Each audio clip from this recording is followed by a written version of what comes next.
Assalamu alaikum wa rahmatullahi wa barakatuh mes chers frères et sœurs. Aujourd'hui, Inch'Allah, nous allons parler des cœurs face au verset d'Allah Azza wa Jal. Mes chers frères et sœurs en islam, les conduites adoptées par les hommes face à la parole divine sont différentes les unes des autres.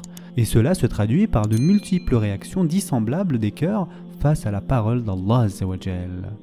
Les versets, alors qu'ils sont pour certains une source de miséricorde, de guidance et de guérison, deviennent une cause de tristesse, de malheur, de désarroi, voire même d'égarement pour les autres.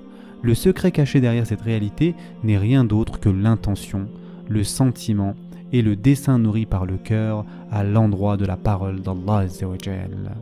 En d'autres termes, le degré de foi ou l'état de doute et de déni de la parole d'Allah Azza wa Jal détermine la fin.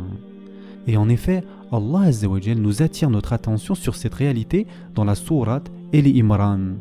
C'est lui qui a fait descendre sur toi le livre, il s'y trouve des versets sans équivoque, qui sont la base du livre, et d'autres versets qui peuvent prêter à d'interprétations diverses. Les gens donc, qui ont au cœur une inclination vers l'égarement, mettent l'accent sur les versets à équivoque, cherchant la dissension en essayant de leur trouver une interprétation, alors que nul n'en connaît l'interprétation, à part Allah. Mais ceux qui sont bien enracinés dans la science disent « Nous y croyons, tout est de la part de notre Seigneur, mais seuls les doués d'intelligence s'en rappellent. » Sourate Al-Imran, verset 7. Mes chers frères et sœurs en islam, un verset sans équivoque, c'est un verset dont le sens et la signification sont clairement compris, qu'il soit interprété en soi ou expliqué par d'autres personnes.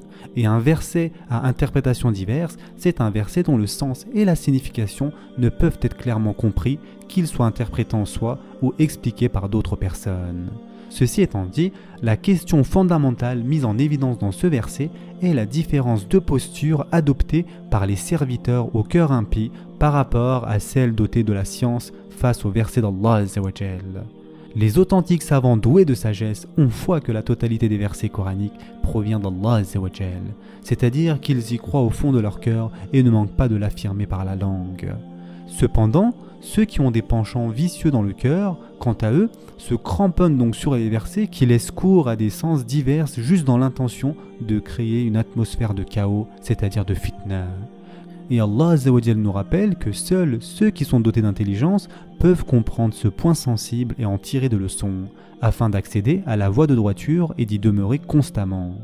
L'expression doté d'intelligence signifie jouir de la faculté de discernement, inspiré par la foi et être à même de mener à la guidance. À partir de tout cela, on peut conclure que la compréhension des signes de sagesse enfouis dans les versets coraniques s'avère d'autant plus difficile que la foi est déficiente. Et pire même, cette défectuosité de la foi peut conduire à une mauvaise compréhension des versets. On peut en plus renchérir en affirmant que les versets coraniques, censés normalement être source de guidance, augmentent la tristesse et le malheur dans les cœurs empreints d'impiété.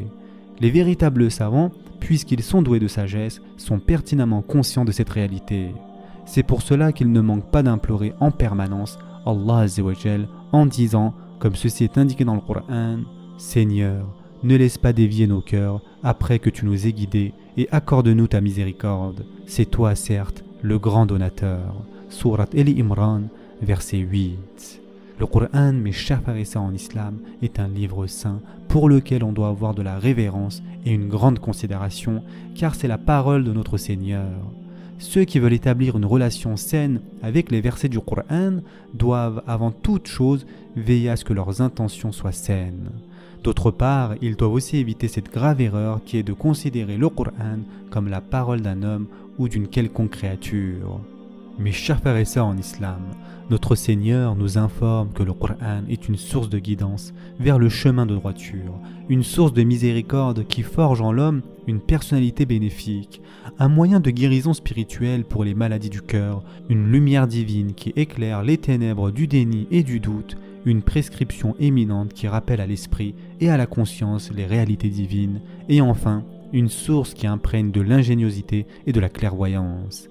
Par conséquent, les croyants qui veulent accéder à la réalité du Coran devraient s'approcher de lui et l'aborder avec des intentions nobles, l'admirer et enfin en tirer sainement profit. Après avoir cru au verset d'Allah Azza wa Jal, il incombe aux croyants de s'imprégner de leur bonne compréhension et de les mettre en pratique dans sa vie quotidienne.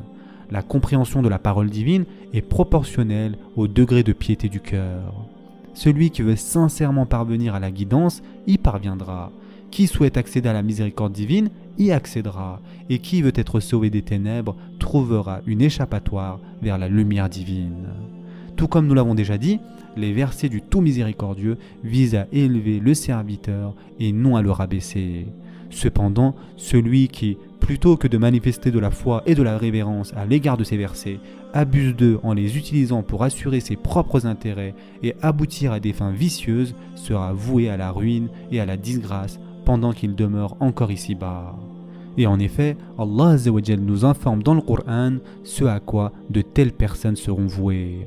Allah Azza wa Jal dit « Et raconte-leur l'histoire de celui à qui nous avions donné nos signes et qui s'en écarta. Le diable donc l'entraîna dans sa suite et il devint ainsi du nombre des égarés. Et si nous avions voulu, nous l'aurions élevé par ces mêmes enseignements, mais il s'inclina vers la terre et suivit sa propre passion. Il est semblable à un chien qui halète si tu l'attaques et qui halète aussi si tu le laisses. Tel est l'exemple des gens qui traitent de mensonges nos signes.